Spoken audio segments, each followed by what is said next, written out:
आता जातोय पुण्यात, कारण पुण्यात स्वारगेट बस स्थानकाची आता माधुरी मिसाळ यांच्याकडून पाहणी करण्यात येते। हेच स्वारगेट बस स्थानक जिथे 26 वर्षीय महिलेवर अत्याचार करण्यात आला होता आणि हे प्रकरण गाजलं।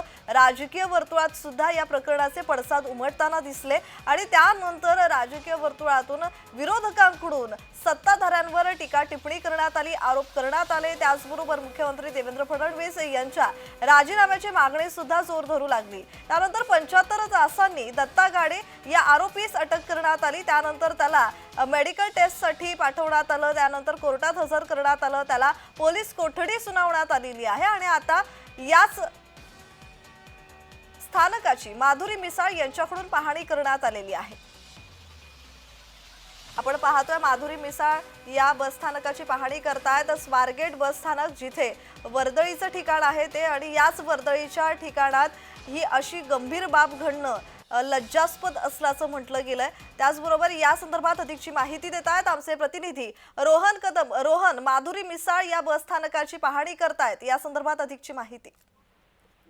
खरं तर परिवहन राज्यमंत्री माधुरी मिसाळ आहेत आणि त्यांच्या मतदारसंघामध्ये हा सगळा स्वारगेटचा बस स्थानक येतो। तरी देखील त्या मागील 3-4 दिवसांपासून या घटनेमध्ये तितकासा सहभाग नव्हता किंवा प्रतिक्रिया देखील त्यांनी कुठली दिली नव्हती। आता त्या थेट जे त्या सकाळपासून या सगळ्याच्या मागावरती होत्या आणि थोड्या वेळापूर्वी त्या या ठिकाणी दाखल झालेल्या आहेत आणि स्वारगेट बस स्थानकातील सगळे आगार प्रमुख असतील किंवा कंट्रोलर असणारे प्रमोद नेहुल असतील आणि इतर तत्सम अधिकारी जे आहेत ते सगळे त्यांना या सगळ्या प्रकरणाची माहिती सध्या देते आहेत। पोलीस देखील या ठिकाणी आलेले आहेत, म्हणजे स्वारगेटचे सिनियर पीआय असतील किंवा इतर अधिकारी असतील, ट्रॅफिकचे डीसीपी झेंडे असतील, हे सगळे अधिकारी जे आहेत ते या ठिकाणी आलेले आहेत आणि त्यांच्याकडून या सगळ्याची माहिती जी आहे ती माधुरी मिसाळ यांना सध्याच्या घडीला दिली जाते। कारण का हे प्रकार इतक्या मोठ्या प्रमाणामध्ये जे पडसाद जे आहेत ते राज्यभरामध्ये उमटलेले होते आणि त्यानंतर मोठ्या प्रमाणामध्ये सगळ्याच यंत्रणेला जो आहे तो दोष दिला जात होता। आणि त्याच्यामध्ये परिवहन राज्यमंत्री माधुरी मिसाळ असून सुद्धा त्यांनी 3 दिवसांनंतर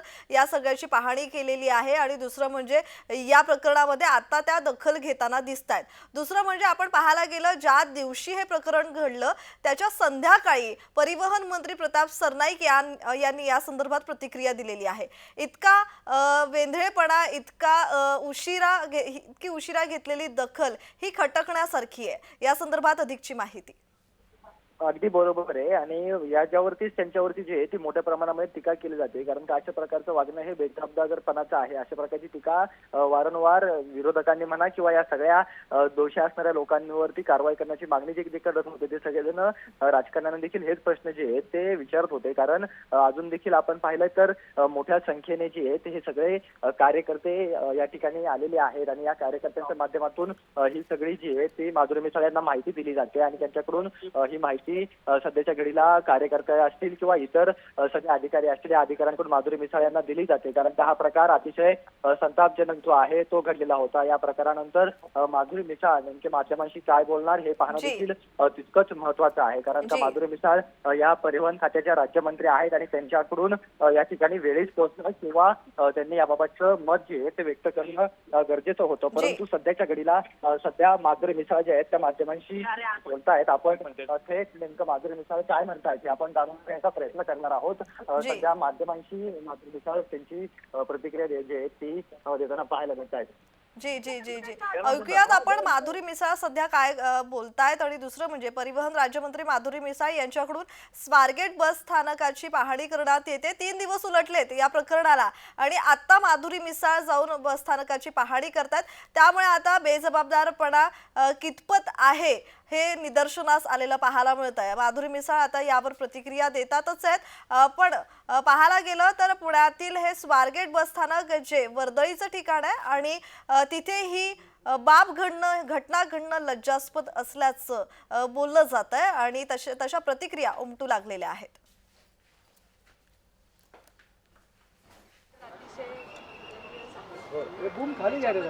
आजचा जो पाहणी करण्यासाठी मी आले, कारण हा स्वारगेट पूर्ण माझ्या मतदारसंघात मागच्या वेळेस पण याचे सगळे बाकीचे उपाययोजना आपण केल्या,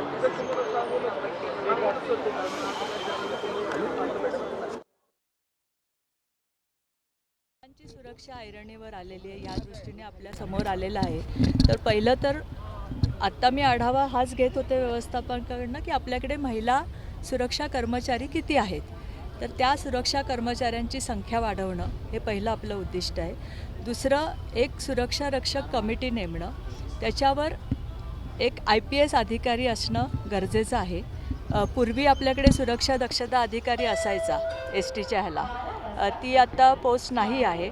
पण मला असं वाटतं की त्या कमिटीमध्ये तो IPS अधिकारी असावा. त्यामुळं इथले जे पोलीस स्टेशन्सची गस्त आणि हे सगळे प्रकार, ती पोलिसांची गस्त वाढवणं गरजेचं आहे STच्या ह्याच्यामध्ये. आणि तिसरी अतिशय महत्त्वाची गोष्ट, कॅमेराची संख्या तर आपल्याला वाढवायलाच लागेल. अतिशय महत्त्वाची गोष्ट की जी स्क्रॅप पॉलिसी आपण आणली केंद्राने, त्या ह्याच्यामध्ये जेवढ्या बसेस स्क्रॅप करणं गरजेचं आहे त्या आम्ही 15 एप्रिलपर्यंत स्क्रॅप करणार आहोत पूर्णपणे. सगळ्या डेपोतल्या ज्या काय स्क्रॅपची, राज्यातल्या ज्या स्क्रॅपच्या बसेस आहेत त्या स्क्रॅप करण्याची योजना आम्ही आखलेली आहे. ही दक्षता कमिटी आम्ही करणार आहोत. आणि महिला सुरक्षा कर्मचारी, दुसरी गोष्ट, आगारामध्ये व्यवस्थापकाची राहायची सोय असली पाहिजे आणि व्यवस्थापकांनी तिथे कंपल्सरी राहिलं पाहिजे. हे एक आम्ही नियम काटेकोर ह्या बाबतीमध्ये करणार आहोत. आणि दुसरी, सुरक्षा कर्मचारी जे नेमले जातात त्या एजन्सीची आम्ही चौकशी लावलेली आहे. सुरक्षाचं ऑडिट आम्ही आता करतो आहे. त्यामुळे आगामी काळामध्ये महिलांना सुरक्षा देण्यासाठी ज्या काही योजना करता येतील त्या आम्ही करू. ST महामंडळाचे अधिकारी व्यवस्थित माहिती देत नाहीत. 5 दिवस झालं ते गाड्या 5 दिवस लागतात. एवढं महाराष्ट्रभर त्याचं चित्र झालं. गाड्या ठेकेदाराच्या आहेत आणि ज्या वेळेस माहिती विचारली जाते त्यावेळेस व्यवस्थित न सांगितल्याने हे सगळे प्रकार, हे संताप व्यक्त होते. यावर कोण काही बोलणार आहे का नाही? कारण त्या व्यवस्थापक महिला आहेत. म्हणूनच आज मी इथे पाहणीला आले आणि तुम्हाला मी तेच सांगत होते की ह्या सगळ्याचा आढावा घेऊन मी सांगते. कारण ह्या ज्या भाडेतत्वावर आपण ज्या बसेस घेतल्या आहेत त्या बसेस स्क्रॅपच्या ह्याच्यामध्ये इथे होत्या. हे आत्ता व्यवस्थापकांनी आम्हाला सांगितलं की आता आम्ही स्क्रॅप पॉलिसीमध्ये ज्या पण अशा गोष्टी आहेत त्या जे बसेस आम्ही स्क्रॅप करणार आहोत हे तुम्हाला मी आधीच सांगितलं. त्यामुळे आता या घटनेचं गांभीर्य लक्षात घेता पुढच्या योजना महिलांच्या सुरक्षेच्या दृष्टीने 100% केल्या जातील. रात्री आपल्याकडे जर तुम्ही आत्ता बघितलं असेल CCTVच्या ह्याच्यामध्ये, तर आपल्या पोलिसांची, स्वारगेट पोलीस स्टेशनच्या ह्यांची आपली एक पेट्रोलिंगची गस्त असते. आत्ता स्वारगेटचे PI पण इथे आहेत. त्यांना पण मी सांगितलेलं आहे की आपल्याला पेट्रोलिंगची गस्त वाढवायला, म्हणजे 2 ते 3 वेळा आपल्याला इथं येऊन जायला लागणार आहे. तर ती संख्या पण आपण वाढवू की पेट्रोलिंग जास्त प्रमाणामध्ये रात्रीचं होईल इथे. नाही, पण डेपोमध्ये अनेक ठिकाणी लाईटचा प्रॉब्लेम आहे. बरेचसे लाईट नसतात, बंद केले जातात. त्याला जबाबदार नाही, आता त्याच्याच गोष्टीचा मी आढावा